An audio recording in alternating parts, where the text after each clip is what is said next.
Hello, shepherds! Welcome back, and if you're new here, hello! Do you ever wonder just how easy cheese making could be?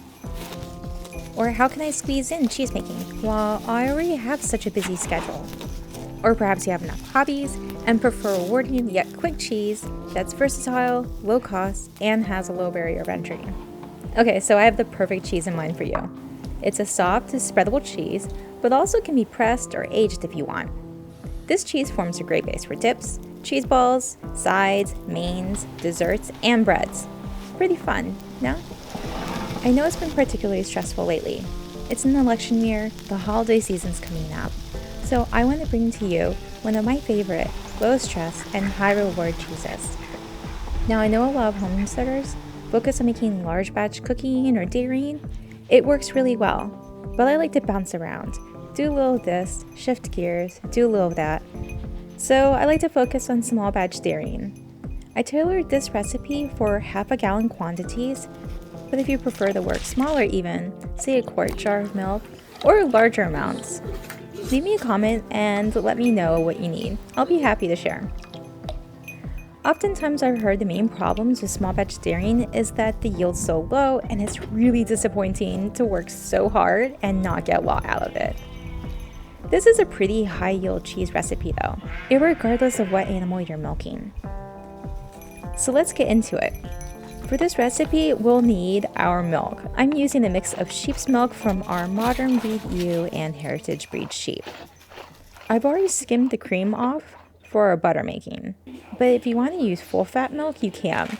I'll describe some of the differences you may notice with fresh whole milk versus skim milk at the end of the video. Currently, my ewes are nearing the end of their lactation schedule, so oftentimes with late lactation milk, there's a higher level of body fat than, say, mid-lactation milk. Some animals also have higher somatic cell counts at this stage, which can really impact how your curds form, as well as the consistency of your cheese. There's home tests available. If you want me to discuss how to test your milk, let me know. Even in the home dairy, there's a lot of tools and labs that are available and affordable that we can utilize to help dial in our milk and cheese making process. If you're using store-bought pasteurized or heat treating your milk, I really recommend using calcium chloride. For this recipe, we only need 1/8 of a teaspoon. It's a safe product that will really help firm up our curds. We'll also need to grab our favorite mesophiliate culture. For some, that's usually an MM100.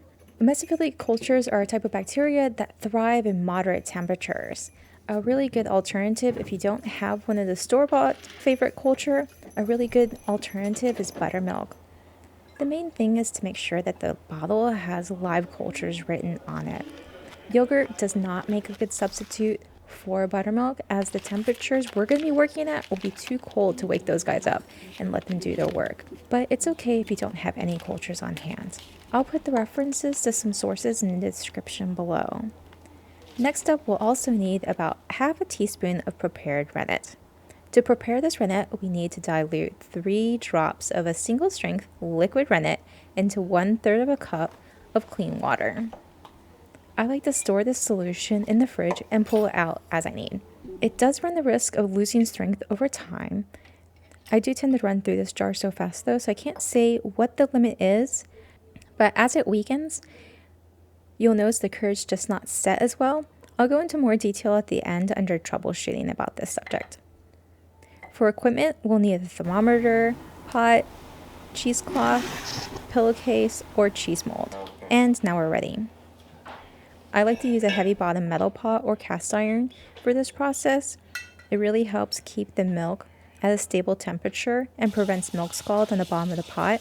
But if you're using an aluminum pot or thin metal pot, it helps to put it in a water bath for a similar effect. This cheese is more time intensive than active intensive, so I like to make it right after dinner when things are winding down for the night. Just be prepared for lots of hours in between where we're just letting the cheese sit around and doing its thing. Let's get started. On low heat, let's warm up our milk to around 86 degrees Fahrenheit or 30 degrees Celsius. If you're using calcium chloride or cultures, let's add them in now. Stirring well to combine and rehydrate your cultures, let's let them percolate throughout your beautiful milk for a couple minutes. After 2 to 3 minutes, let's add in half a teaspoon of our prepared rennet to the milk. I like to stir up, down, around, backwards and forwards to make sure the rennet is really well distributed throughout the milk. I do this for about 20 to 30 seconds, and then I cover the pot up and let it rest at room temperature overnight, 8 to 10 hours, or until the curds form. We'll know the curds are formed when they look something like a yogurt. They're very thick, creamy, if you've ever made it, or also like a Greek-style yogurt if you see it in stores. It can look really deceiving like it's a liquid, but they're actually quite thick. With winter coming up though, the kitchen's been getting too cold. So if you're having trouble suddenly with your curds not forming, don't forget to check your temperature of your room. It really impacts your cheese.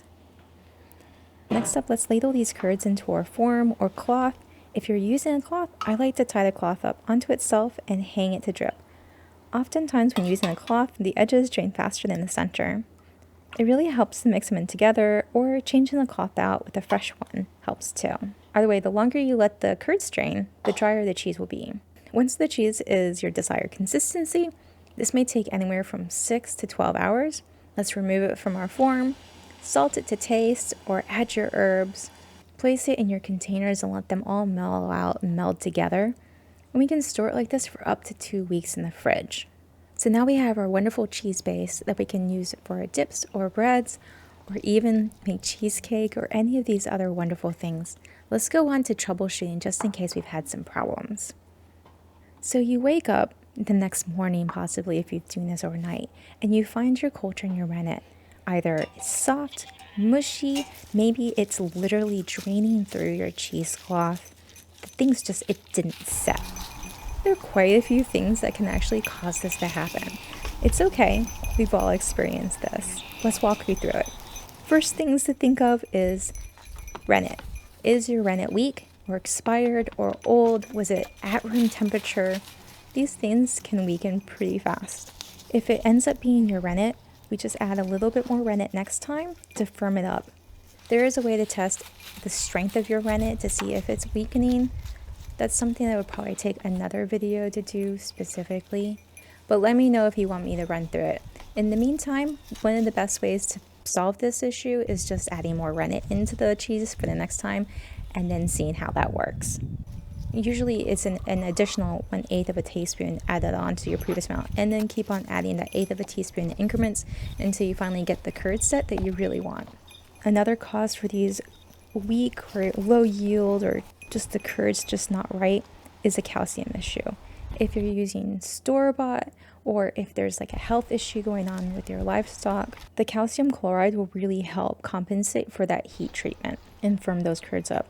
Just like with the rennet, we just add a little bit more calcium to the recipe and see how that works. If that's your problem, it should fix it right away. If your animal is having a health issue, usually you can tell when you're milking the animal itself that there's something going on. If there's a health issue, sometimes there is a subclinical mastitis that occurs. This is where when checking your salmonella cell scores really helps because it lets you see if there's something going on brewing that's just not quite clinical yet. There's also the California mastitis test. But usually what we do is we have these tests that we run, and then when we have that health issue arise, we pull the milk, we treat the animal, and as we're milking, we toss the milk. We don't add that into for human consumption or anything. Like if you have pigs or chickens or a garden, they love that milk. And then once the health issue resolves itself, then we can go ahead and add that girl back into our milk stream, and that'll fix that issue. This is a pretty fun topic, but probably out of the scope for this cheese making video, really.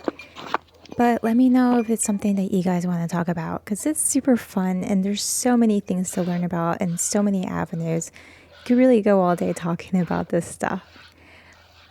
Irregardless, let's move on to more troubleshooting.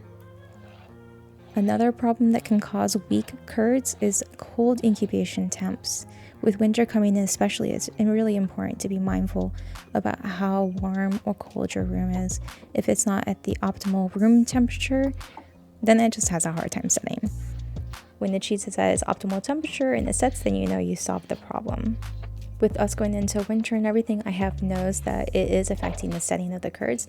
So maybe you're having similar issues too, where for me, I've had to compensate for a cold room by putting my curds to rest inside the oven with the oven light on to make sure it stays at that really optimal room temperature for it. If you find out that your curds have separated, so like a top layer looks almost like there's a cream and then there's a layer below of more curds, that's a real common problem when making soft cheeses with whole unhomogenized milk. But what effectively we have is sour cream on the top, and then we have our cheese curds on the bottom. So you can either mix that back in or separate it and use it as two individual cheeses itself. The cream separates slowly and sets on top of the milk layer below. You can use skim milk if it grosses you out, and then you don't have the cream separating on the top. So if you've drained your cheese through the cheesecloth and find out that you accidentally overshot the time and now it's a little dry and crumbly, a good solution to that is just adding some cream right back into that and then whipping it back up, and then it gets to be nice and soft again. So I think that pretty much covers the bulk of the issues and troubleshooting that you may experience. If I've missed anything, make sure to leave me a comment and I'll get to you right away. But now we have the basics of this wonderful soft cheese. I want to thank you so much for joining the flock and I today. And don't forget to like, subscribe, and all that good stuff. And don't forget, you can do it. Bye.